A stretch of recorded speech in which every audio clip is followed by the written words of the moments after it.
Bismillahirrahmanirrahim.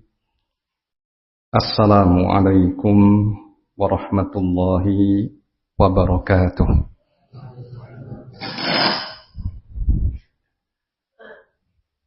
Alhamdulillahi rabbil alamin. Wa ashhadu an la ilaha illallah wahdahu la syarikalah. Wa ashhadu anna Muhammadan abduhu wa rasuluh. Allahumma salli ala nabiyyina Muhammadin wa ala alihi wa sahbihi wa man tabi'ahum bi ihsan ila yaumiddin. Ikhwani wa akhwati fillah rahimani wa rahimakumullah.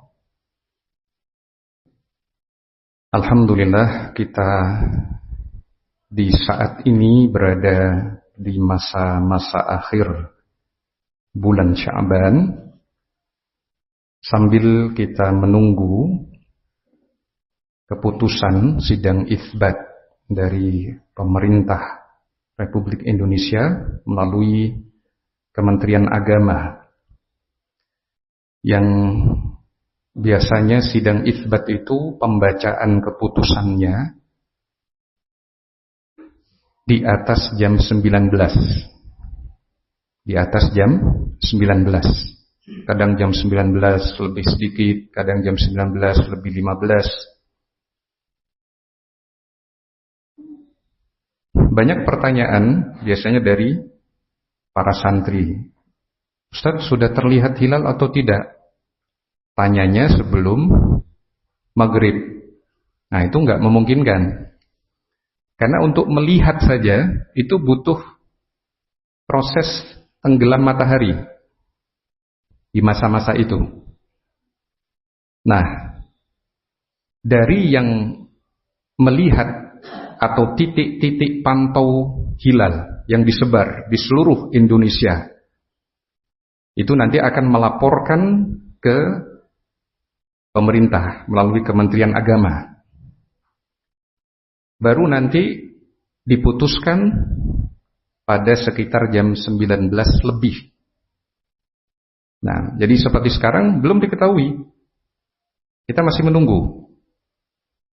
Nah, dan kita ungkapkan jazakumullahu khairan kepada pemerintah Republik Indonesia. Semoga Allah senantiasa menolong mereka dalam kebaikan, karena perhatian akan hal itu. Dan itu adalah bagian dari penerapan yang terjadi di masa Nabi SAW. Bagaimana yang terjadi di masa Nabi dan para sahabat? Orang-orang berusaha melihat hilal, kemudian melaporkan ke Nabi. Nabi pada saat itu sebagai seorang Rasul, Nabi, juga pemimpin kaum muslimin. Maka metode itu sama dengan yang diterapkan di masa Nabi dan para sahabat. Sahabat Abdullah bin Umar menyatakan, Tara an-nasul hilal, fara'aituhu, fa'akhbartun nabiyya sallallahu alaihi wasallam. Orang-orang berusaha melihat hilal. Dan aku melihatnya. Kemudian aku beritahukan kepada Nabi sallallahu alaihi wasallam. Jadi itu prosedurnya. Prosedur yang telah diterapkan oleh generasi terbaik Nabi dan para sahabat. Dan penentuan masuknya Ramadan atau berakhirnya Ramadan, demikian juga bulan-bulan hijriyah lainnya, itu adalah berdasarkan ru'yatul hilal. Nabi SAW bersabda, sumu li ru'yatihi wa aftiru li ru'yatihi. Berpuasalah dengan melihat hilal, dan berhentilah berpuasa ketika melihat hilal.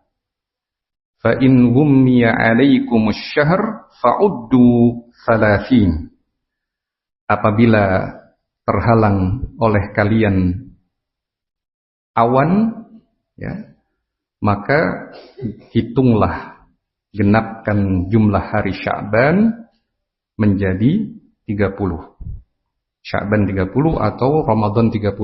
Kalau tidak bisa melihat hilal. Ini hadis riwayat Al-Bukhari dan Muslim dan lafadznya berdasarkan riwayat Muslim. Nah, maka ulama fikih 4 mazhab sepakat bahwa penetapan masuknya Ramadan atau berakhirnya Ramadan itu dengan ru'yatul hilal. Ini ijma, kesepakatan dari para ulama pada 4 mazhab fikih, baik itu fikih Hanafiyah, fikih Malikiyah, fikih Syafi'iyah ataupun Hanabilah. Tadi saya sebutkan urutannya dari para imam atau yang lebih dahulu.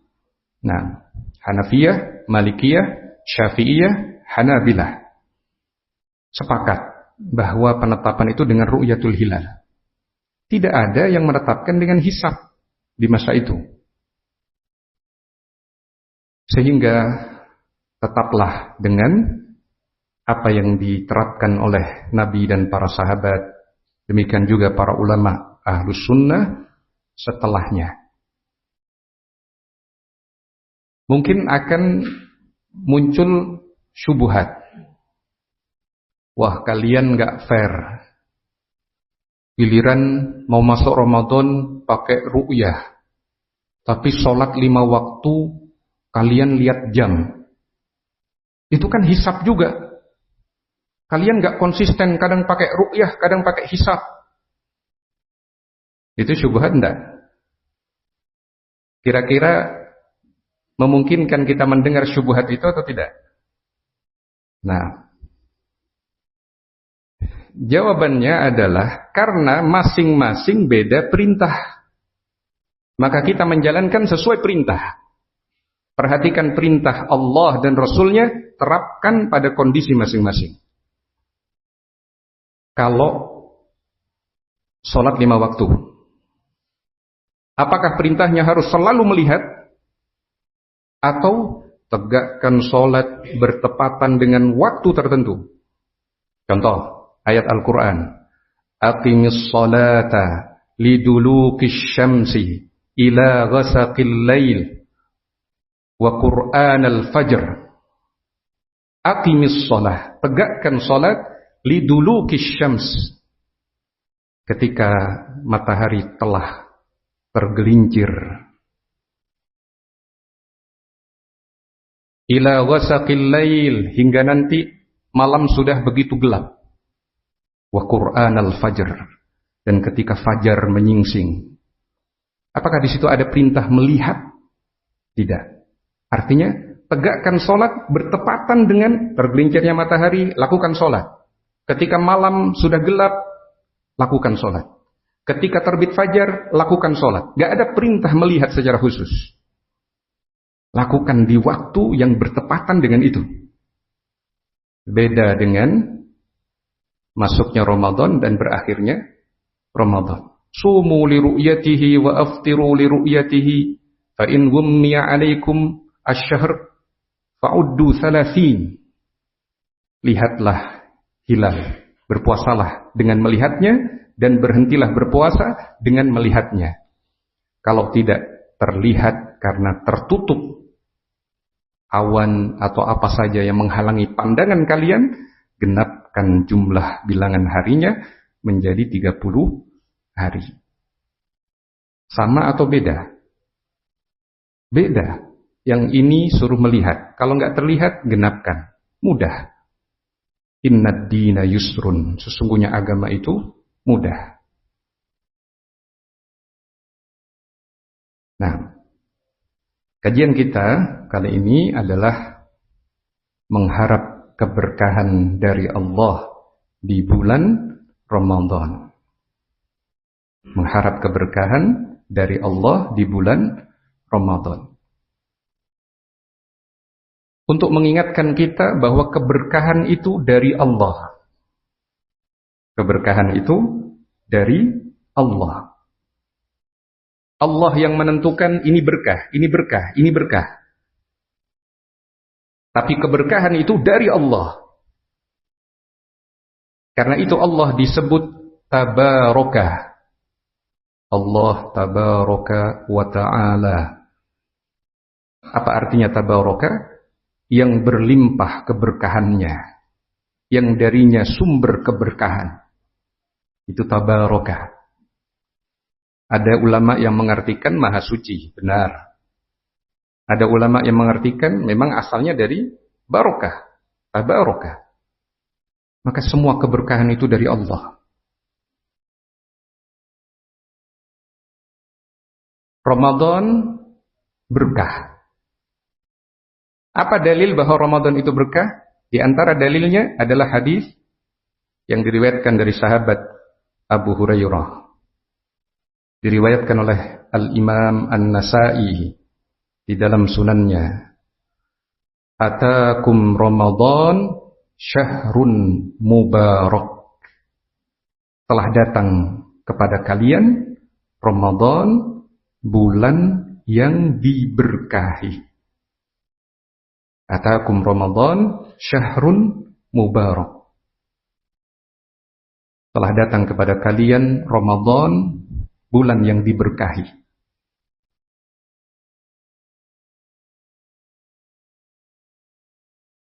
Faradallahu azza wa jalla alaikum siyamahu. Allah azza wa jalla mewajibkan kepada kalian berpuasa di bulan itu. Faradallahu azza wa jalla alaikum siyamahu. Allah azza wa jalla mewajibkan kepada kalian puasa di bulan itu. Ini riwayat yang sahih. Hadis riwayat An-Nasa'i dari Abu Hurairah radhiyallahu anhu. Maka Ramadan itu berkah. Banyak kebaikannya. Berkah itu artinya kebaikan yang menetap dan bisa bertambah.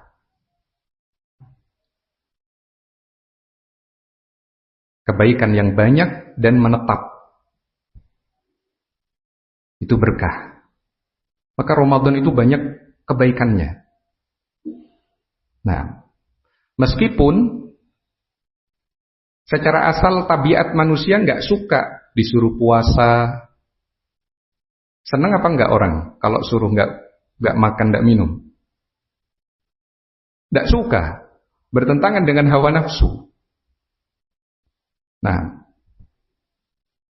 disuruh nggak makan, nggak minum, ada laparnya, ada hausnya, ada lemasnya. Tapi dia berjuang karena Allah Subhanahu wa ta'ala. Maka itu yang membuat puasa ibadah yang istimewa. Ibadah yang istimewa. Al-Imam Al-Qurtubi rahimahullah di dalam tafsirnya menjelaskan dua hal mengapa puasa itu disebut oleh Allah untukku. Kullu amal ibni Adam lahu illa as-sawm.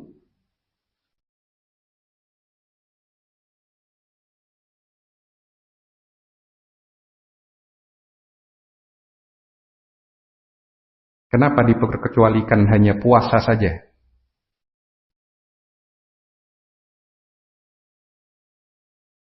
Karena dua hal, kata Al-Imam Al-Qurtubi. Saya jelaskan secara makna.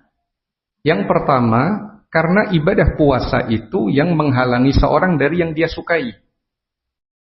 Yang halal, makan, minum. pasangan yang sah, suami istri. Dan itu disenangi oleh jiwa. Tidak ada yang menghalangi dari itu selain puasa dan sholat. Selain puasa dan sholat. Kalau sholat kan memang kita nggak boleh makan, nggak boleh minum, nggak boleh melakukan hal-hal yang membatalkan sholat. Tapi kan sholat cuma sebentar. Cuma 5 menit misalkan, 6 menit sekitar itu. Kalau puasa durasinya lebih panjang. Yang kedua, puasa itu tidak bisa dipamerkan. Nggak bisa dipamerkan. Nggak bisa kita tunjukkan ke orang kalau kita puasa. Kita mungkin bisa berdusta kalau kita puasa, padahal baru saja makan nasi sebakul. Mungkin apa enggak? Dustanya mungkin, kalau makan sebakulnya ya nggak mungkin. Nah, jadi itu nggak bisa dipamerkan. Kalau kita sholat, orang bisa lihat. Kita ruku, kita sujud, orang bisa lihat. Tapi kalau kita puasa, orang nggak bisa. Orang nggak bisa bedakan ini benar-benar puasanya, ini nggak benar-benar. Nggak bisa dinilai puasa itu kadar pahalanya dari mana yang lebih lemas, mana yang lebih lemah. Bukan itu. Kadang orang yang semangat melakukan aktivitas, ternyata kadar pahala ibadah puasanya lebih besar di sisi Allah dibandingkan yang malas-malesan. Tidak bisa dinilai dari itu. Karena itu untuk Allah Subhanahu wa ta'ala. Maka Ramadan itu penuh keberkahan. Makan sahur itu keberkahan. Tasahharu fa inna fis sahuri barokah. Makan sahurlah karena pada sahur itu terdapat keberkahan. Quran itu berkah. Wa hadza kitabun anzalnahu ilaika mubarakun liyadabbaru. Ini adalah kitab yang kami turunkan kepadamu, diberkahi. Quran itu diberkahi. Ditilawahkan saja berkah. Apalagi ditadabburi maknanya, direnungi maknanya, dipahami maknanya, dihayati. Nah, maka berkah tambah berkah. Baca Quran, tadabbur di bulan Ramadan. Jadi berkah tambah berkah. Ramadannya berkah, Qurannya berkah, dan cara memperlakukan Al-Quran sebagaimana perintah ditadabburi. Tambah berkah. Nah, maka kalau santri-santri, ya, kelebihan antum kalau puasa mestinya dekat sama masjid, gampang murojaah, gampang untuk tilawah, gampang untuk sholat, itu kemudahan. Godaannya santri biasanya ngomong antar teman, ini yang bisa mengurangi pahala puasa. Ngerasani ustadznya, ngerasani musyrifnya, ngerasani ami-aminya, itu godaannya.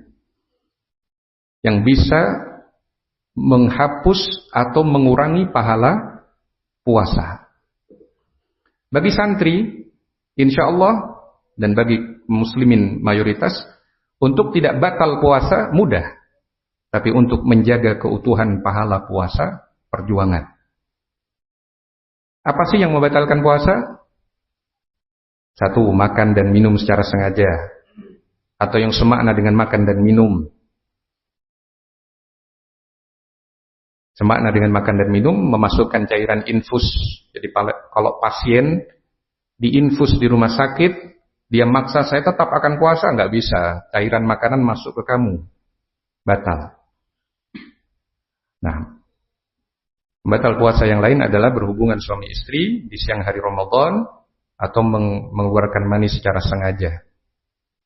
Itu kalau mengeluarkan mani secara sengaja selain sebuah dosa, juga membatalkan puasa. Kemudian pembatal puasa yang lain adalah muntah secara sengaja. Muntah secara sengaja itu bagaimana, Ustaz? Kalau muntah secara tidak sengaja, apakah membatalkan puasa atau tidak? Tidak membatalkan puasa kalau tidak sengaja. Kenapa dibedakan? Ya karena Nabi membedakan. Apa dalilnya? Hadis riwayat At-Tirmidzi. Man dhara'ahul qai falaysa alaihi qada wa man istaqa'a 'amdan falyaqdi. Barang siapa yang enggak sengaja muntah, man dhara'ahul qai falaysa alaihi qada, enggak usah mengganti di hari lain. Wa man istaqa'a 'amdan falyaqdi. Barang siapa yang muntah secara sengaja, ganti di hari lain. Nah, apa contohnya muntah secara sengaja? Misalkan orang baru sahur. Kemudian dia cerita ke temannya, tadi makanan ikan terinya kok enak ya? Tadi saya lihat ada ikan, matanya begini. Setelah diberitahu temannya, loh, di menu saya kok nggak ada? Jangan-jangan yang ada matanya makhluk yang lain itu. Misalkan. Akhirnya karena dia jijik, dia masukkan jarinya untuk dimuntahkan. Setelah subuh. Itu namanya muntah secara sengaja. Dan itu batal. Harus mengganti di hari lain. Nah. Tapi kalau seorang misalkan karena dia liburan dari ma'had pulang, ya. Liburannya kita kapan ya? Tanggal kalender akademiknya itu. Kemudian dia di kendaraan naik bis atau naik pesawat atau naik apa saja, muntah. Padahal dia berusaha tidak muntah. Maka itu namanya tidak sengaja muntah. Itu namanya dhara'ahul qai. Man dhara'ahul qai falaysa alaihi qadha. Enggak usah bersedih, Anda tidak batal puasanya kalau muntahnya tidak sengaja. Nah, kemudian apalagi pembatal puasa? Keluarnya darah haid dan nifas pada wanita. Ini kesepakatan para ulama. Dan wanita yang haid dan nifas, dia mengganti di hari yang lain.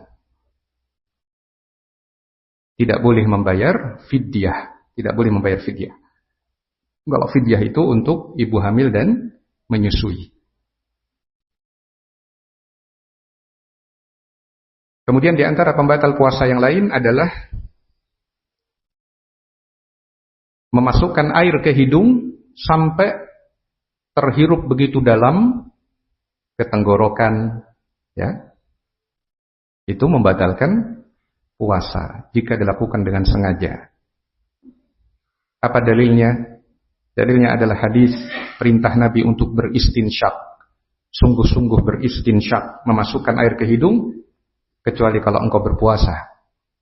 Wa baligh fil istinsyak illa an takuna shaiman. Bersungguh-sungguhlah engkau dalam menghirup air ke hidung kecuali jika engkau berpuasa. Kecuali jika engkau berpuasa. Nah, ada satu faedah berkaitan dengan wudu. Wudu itu kan beda pendapat ulama. Masalah berkumur dan memasukkan air ke hidung itu beda pendapat ulama. Apakah wajib atau sunnah dalam wudu? Ya. Sedangkan Al-Imam Ahmad bin Hanbal berpandangan berkumur dan memasukkan air ke hidung itu termasuk kewajiban. Kenapa kewajiban? Karena Nabi memerintahkan. Nabi memerintahkan, idza tawadda'ta famadmid. Kalau kalian berwudu, berkumurlah.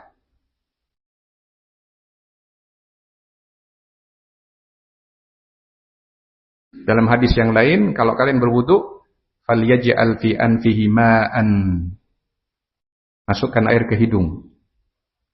Itu perintah. Hukum asal perintah adalah wajib. Kalau Imam Asy-Syafi'i berpandangan itu sunnah saja.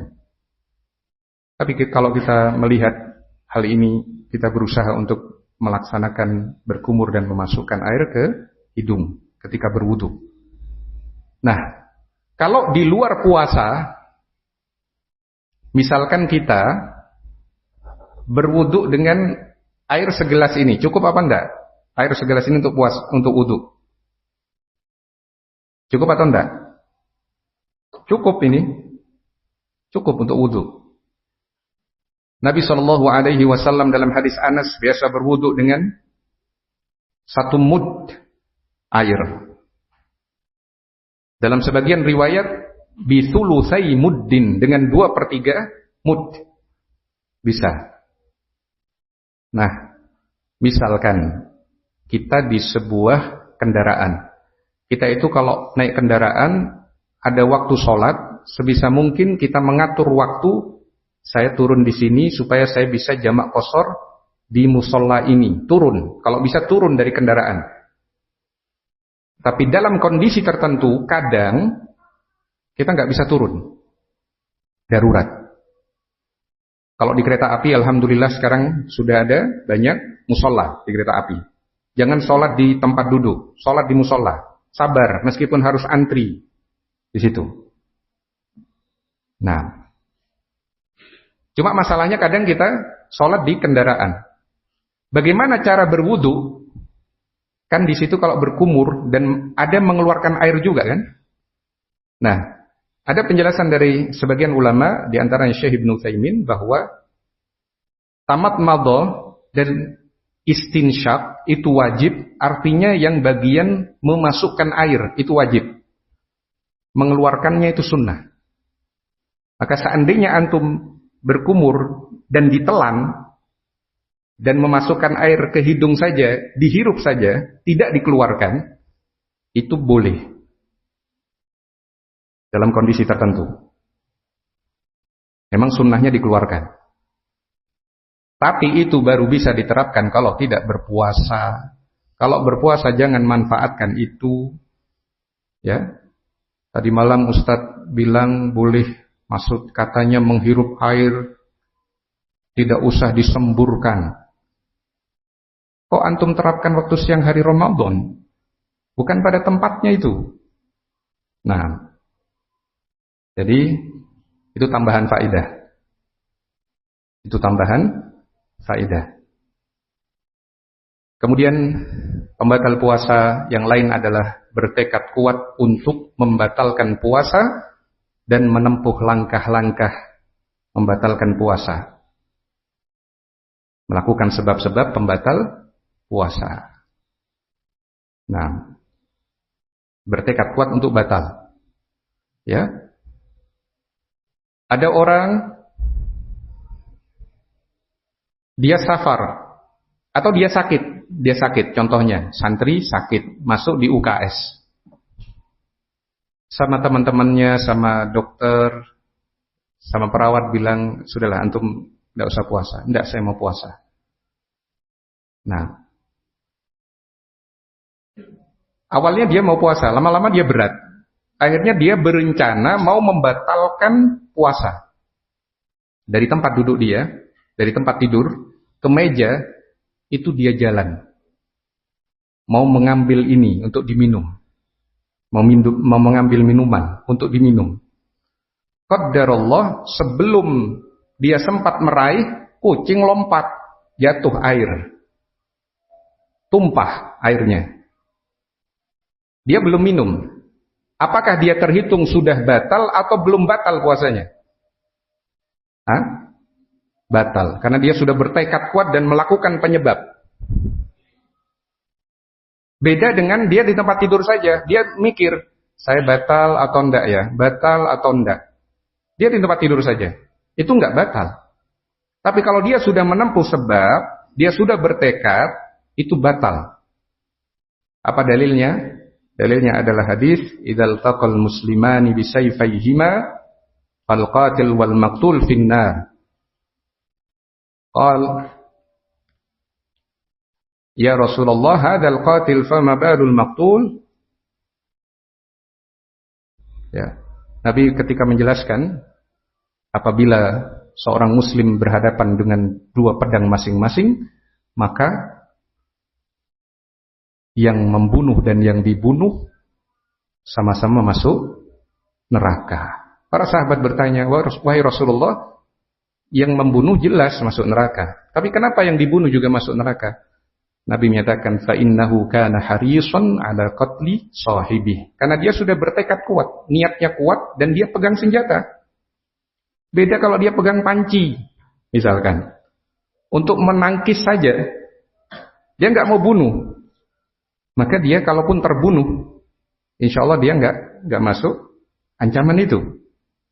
Tapi dia pegang senjata juga. Masalahnya keduluan orang lain. Nah, dia sudah bertekad untuk membunuh, tapi takdir menunjukkan hal yang berbeda. Demikian juga orang yang sudah niat mau batal puasa, dan dia melakukan sebab-sebab, berjalan, melangkah, buka pintu, minggirkan kendaraan, itu sudah niatnya kuat sekali itu sudah. Itu bisa batal puasanya. Nah, insya Allah sampai di sini. Kertasnya lebih banyak dari biasanya ini. Nah, sebelum kita jawab pertanyaan, kalau memang sudah masuk waktu Isya, sudah masuk atau tidak ya? Gak perlu lihat ya, gak perlu lihat keluar. Karena kita mengerjakan ila ghasaqil lail, bertepatan dengan ghasaqil lail. Nah,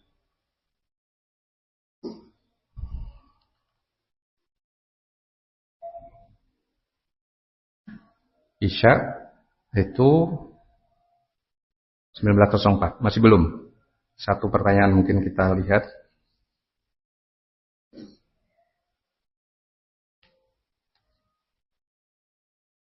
Ya, yang awal tadi mana ya? Nah, pertanyaan, benarkah bekam saat berpuasa dapat membatalkan puasa? Pendapat yang rajih insyaallah, dahulu bekam memang ternilai membatalkan puasa. Kemudian hukumnya dihapus. Dan Nabi pernah, ihtajaman Nabi SAW wa huwa shaim. Beliau pernah berbekam dalam kondisi berpuasa. Maka insyaallah bekam tidak membatalkan puasa, tetapi sebaiknya dilakukan di waktu malam karena melemahkan badan. Takutnya antum lemah kemudian merasa perlu berbuka. Maka sebaiknya di waktu malam, meskipun dia tidak membatalkan puasa. Yang kedua, apakah murtad keluar dari Islam membatalkan puasa? Membatalkan atau enggak kalau murtad? Ya, jelas membatalkan puasa. Ya, jelas membatalkan puasa karena ketika dia melakukan kekafiran akbar, batal seluruh amalnya. La in asyrakta la yahbatanna 'amaluka wa la takunanna minal khasirin. Kalau engkau berbuat syirik, batal seluruh amalmu dan engkau termasuk orang-orang yang merugi.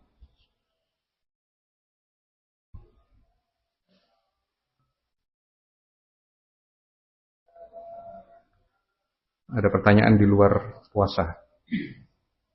Nah, mungkin sudah masuk waktu. Kalau sudah silakan adzan terlebih dahulu.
La ilaha illallah wa hadhihi ta'ala salatu.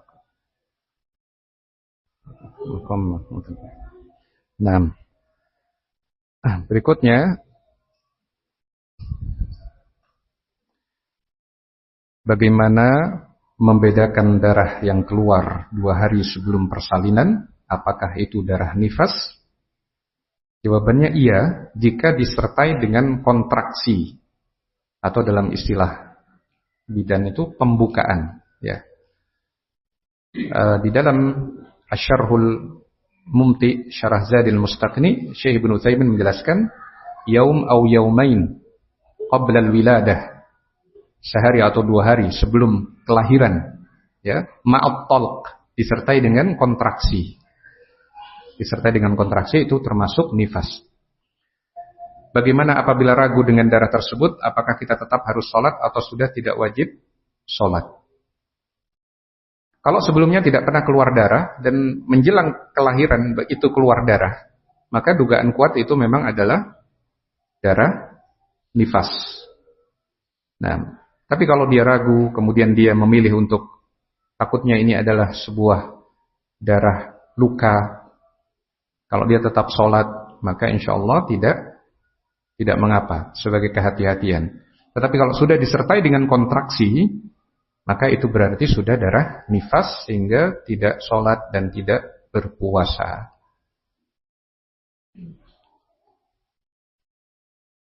Apakah hukum mencium bau makanan saat berpuasa? Boleh saja, tapi ngapain begitu ya? Niatannya untuk apa?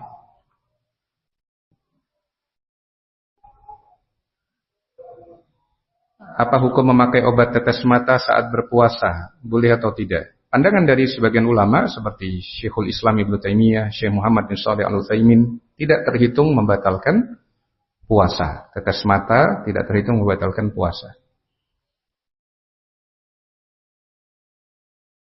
Ustaz, bagaimana jika di suatu daerah yang tidak pernah mengalami siang atau malam, bagaimana cara berbuka dan sahurnya? Maka dia mencari tempat terdekat yang sama bujurnya, garis bujurnya, ya, atau mendekati garis bujurnya yang di situ mengalami siang dan malam. Kalau ada penjelasan dari Syekh bin Baz rahimahullah terkait dengan hal ini, ada fatwa dari beliau bahwasanya kalau malam dan siang tetap ada meskipun durasinya pendek atau panjang, terapkan sesuai dengan malam dan siangnya. Sebagian negara itu kadang malamnya cuma 4 jam, ya, enak dia, atau malah berat ya. Ada yang lebih lama malamnya, maka itu terapkan sesuai dengan malam dan siangnya. Tetapi kalau tidak ada malam dan siang sama sekali, di sebagian negara di Skandinavia, Swedia, Norwegia, dan lainnya, di daerah dekat kutub sana, itu ada yang siang dalam 6 bulan, misalkan jam 11 malam itu masih terang, jam 11 malam padahal, jam 1 dini hari masih terang.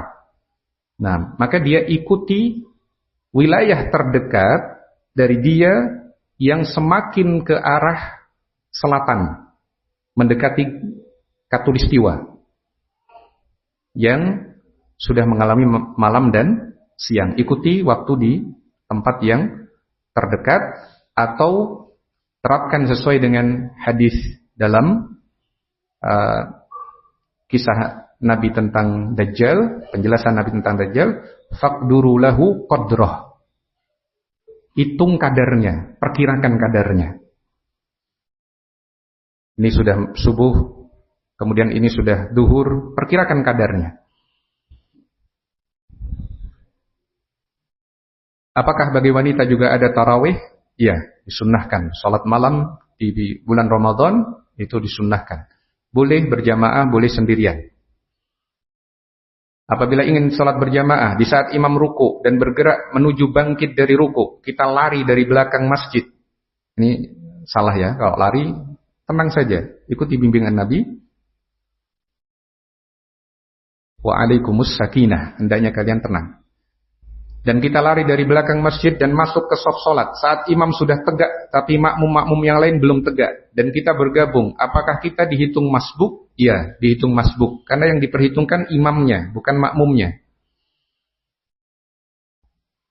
Imam sudah tegak, berarti kita ketinggalan ruku. Nah,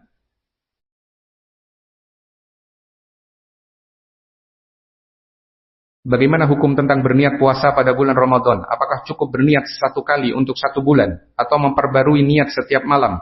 Manakah pendapat yang paling rajih? Mohon penjelasannya.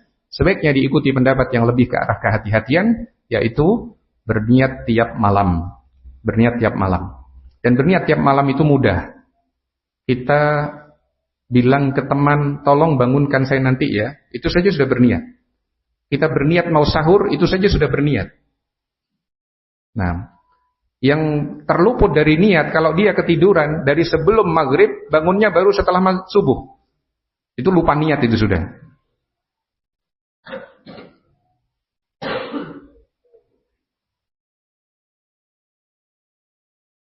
Pertanyaan berikutnya, ketika kita sedang berada di jalan, di dalam kendaraan dan kita ingin menjamak qashar tapi pengemudinya tidak ingin atau tidak bisa berhenti. Dan waktu sholat telah lewat, apakah wajib menjamak qashar? Lakukan sholat di kendaraan kalau itu terpaksa. Tapi sebelum itu terjadi, atur perjalanannya dengan mengikuti ketentuan mana kira-kira kita bisa berhenti, kita pindah kendaraan, diatur waktunya. Contoh ketika saya perjalanan ke Jakarta, misalkan, jika itu perjalanan yang sampai melewati subuh, maka saya cari moda transportasi kereta api. Karena subuhnya pasti di kendaraan. Dan di kendaraan, di kereta api ada musola. Kita bisa sholat dengan berdiri di situ. Tapi kalau sampai, misalkan tidak sampai subuh, misalkan kita masuk kendaraan itu masih bisa sholat duhur dan asar, jamak qashar. Setelah itu,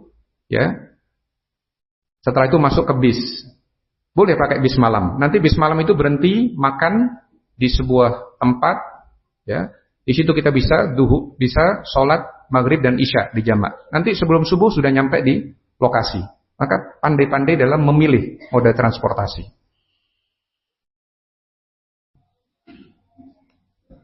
Kalau terpaksa kita lakukan sholat di atas kendaraan. Itu kondisi yang sangat terpaksa. Apakah seorang yang membatalkan puasanya dengan sengaja, lalu ia mengqadha puasa yang tersebut di hari yang lain, apakah puasanya tersebut sah? Ada beda pendapat para ulama. Kalau pandangan dari sebagian ulama seperti Syekh Ibnu Utsaimin rahimahullah ternilai tidak sah karena dia melakukan di luar waktunya. Man 'amila 'amalan laisa 'alaihi amruna fahuwa raddun. Tetapi kalau kita melihat itu sebagai perbedaan ijtihad para ulama, tidak akan sia-sia. Bisa jadi itu akan ternilai sebagai pahala di sisi Allah Subhanahu wa taala. Mana yang baik antara tarawih di masjid dengan membawa anak yang dikhawatirkan ramai dengan tarawih di rumah? Sebaiknya di rumah. Kalau anaknya nggak bisa diatur, sebaiknya di rumah. Bahkan Syekh Mukbil itu berpandangan lebih utama di rumah salat tarawih itu. Meskipun wallahu alam pendapat yang lebih kuat insyaallah adalah pendapat salat tarawih berjamaah di masjid, seperti pandangan dari para ulama yang lain. Tetapi jangan kita korbankan ego kita, mengorbankan saudara kita yang lain. Kalau kita selamatkan supaya tidak terjadi keributan ini di rumah, alhamdulillah, saudara-saudara kita tenang salatnya, tidak terganggu. Tapi kalau kita mengejar, saya ingin yang utama, tapi anaknya lari ke sana, lari ke sini, nendang ke sana, nendang ke sini, jatuhin mushaf, waliyadzubillah misalkan, atau kejatuhan mushaf, antara menjatuhkan atau kejatuhan dia, maka sebaiknya di rumah saja. Sholat isya saja berjamaah, setelah itu sholat di rumah. Ini pertanyaan yang bagus, jazakumullahu khairan. Pertanyaan keluar dari pembahasan, bagaimana hukum kripto atau trading dalam agama? Sebaiknya dihindari, Karena kripto masih tidak diakui di setiap negara, tidak selalu diakui kripto itu, ya. Dan trading itu lebih banyak ke arah spekulasi. Selain itu, pertukaran mata uang dilakukan tidak dengan yadan biyadin, tidak kontan. Padahal mata uang itu termasuk barang ribawi, sehingga semestinya atau sebaiknya dihindari. Ini mungkin yang bisa kita kaji pada kesempatan kita kali ini. Subhanakallahumma wa bihamdika asyhadu an la ilaha illa anta astaghfiruka wa atubu ilaik. Wa sallallahu wa sallama ala nabiyyina Muhammadin wa ala alihi wa sahbihi ajmain. Wassalamu alaikum warahmatullahi wabarakatuh.